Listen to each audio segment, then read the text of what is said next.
Olá, vamos examinar as Escrituras? O primeiro texto que eu quero ler com vocês é João 1,29, onde nós lemos o seguinte: No dia seguinte, viu João a Jesus, que vinha para ele, e disse: Eis o Cordeiro de Deus, que tira o pecado do mundo.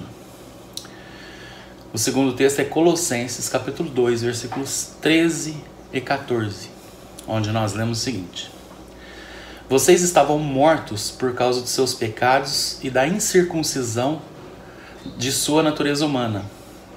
Então Deus lhes deu vida com Cristo, pois perdoou todos os nossos pecados.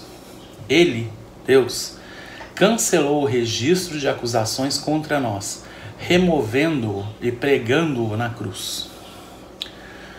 O que o texto está dizendo é que nós estávamos mortos por causa dos nossos pecados. E pela incircuncisão da nossa natureza humana significa pela nossa falta de conversão, falta de sermos pessoas não pagãs. A circuncisão era o rito que dava início a uma pessoa no judaísmo, assim como o batismo é o rito que dá início de uma pessoa no cristianismo. Então, incircuncisão seria paganismo, seria alguém não batizado, alguém não circuncidado. Então, por causa dos nossos pecados e porque nós éramos pagãos, a natureza, nossa natureza humana era pagã e nós cometíamos pecados e mais pecados, nós tínhamos uma dívida impagável. Mas Deus nos deu vida com Cristo, pois Ele lançou todos os nossos pecados, cravando-os na cruz. E assim Ele perdoou a todos nós. Então vamos ler de novo. Colossenses, capítulo 2, versículo 13 e 14. Vocês estavam mortos por causa dos seus pecados e da incircuncisão da sua natureza humana.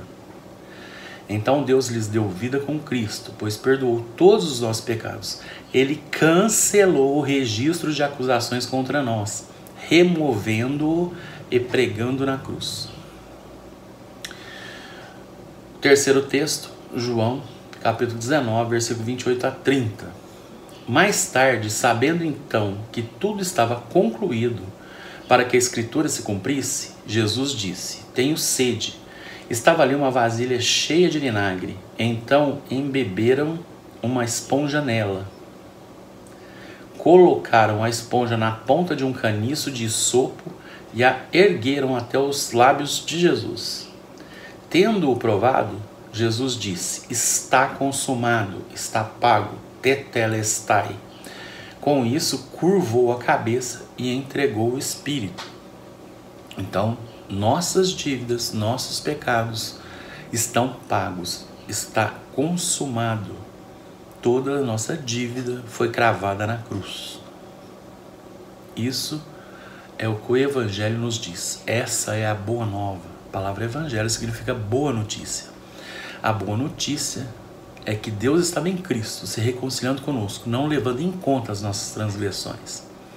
Logo, a mensagem, ou a boa notícia, é que nós somos salvos de graça, pela expiação, pelo pagamento que Jesus proporcionou quando Ele morreu e quando Ele ressuscitou.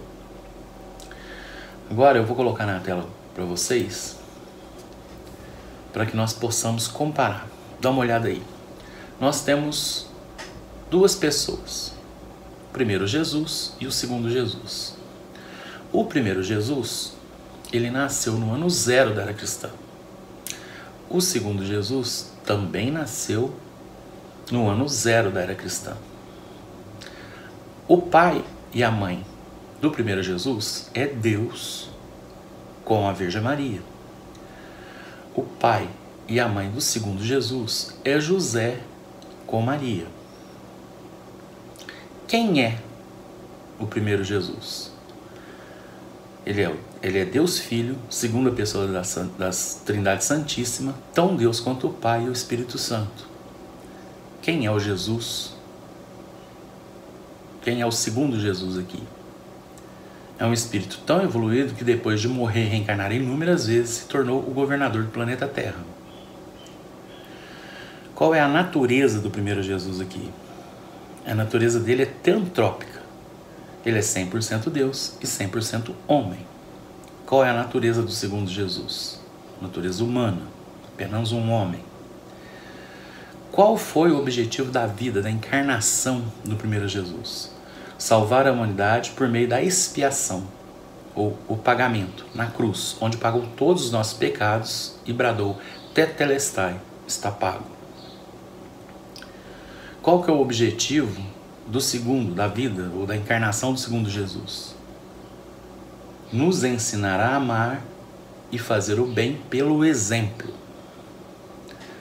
A pergunta é: essas duas pessoas são a mesma pessoa ou são apenas charás?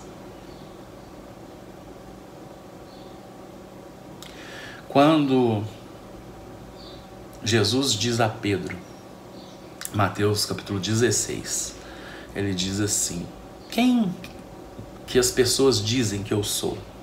Aí Pedro lhe responde: tu és o Cristo, o Filho do Deus vivo. Jesus responde: bem-aventurado é você, Simão Pedro, ou Simão, filho de Jonas, pois não foi nenhuma pessoa humana quem te revelou essa verdade, esse fato, mas o meu Pai que estás nos céus. E em verdade vos digo que tu és Pedro, e sobre esta pedra eu edificarei a minha igreja. Essa declaração que você disse, que eu sou o Cristo, o Filho de Deus vivo, o ungido, o Messias. Essa sua declaração, essa sua verdade proferida, mostra que sobre mim mesmo eu edificarei, eu construirei a minha igreja. E aí Pedro fala tanto em Atos como na carta dele, que a pedra sobre a qual Jesus edificaria a sua igreja é o próprio Cristo, é Jesus mesmo. Eu vou deixar os textos no final do vídeo.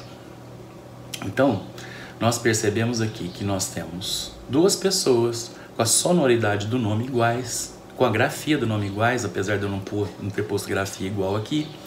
Então, Jesus e Jesus. Um é o Filho de Deus, o outro é apenas um ser humano, é um espírito evoluído que morreu, reencarnou e se tornou governador do planeta Terra. O outro é Filho de Deus, logo ele é tão Deus quanto o Pai. Filho de Deus é Deus. Filho de cachorro é cachorro. Filho de avestruz é avestruz. Nós somos filhos adotivos de Deus, conforme nós lemos no primeiro capítulo de João. Mas a todos quanto receberam Jesus, deu-lhes o poder de tornarem-se filhos de Deus, a saber, aos que creem em seu nome. Então nós temos no mundo filhos do diabo e filhos de Deus. Os filhos de Deus são os que creem em Jesus. Os que não creem são filhos do diabo, conforme está em João capítulo 1. Se você não gostou do que eu estou falando, vá lá, leia e reclame com o apóstolo João, não comigo, porque não fui eu quem transmiti. O Espírito Santo transmitiu as Sagradas Escrituras para os discípulos, para os apóstolos, para os profetas, e eu apenas estou transmitindo aquilo que eu li. Então, nós temos um Jesus do Paraguai e um Jesus dos Evangelhos. Qual dos Jesuses que você crê? Para qual deles você ora? Qual deles você se ajoelha? Um ou dois? Um merece que você se ajoelhe, merece adoração. O segundo é o do Paraguai. Se você se ajoelha diante dele, você é um idólatra. Amém.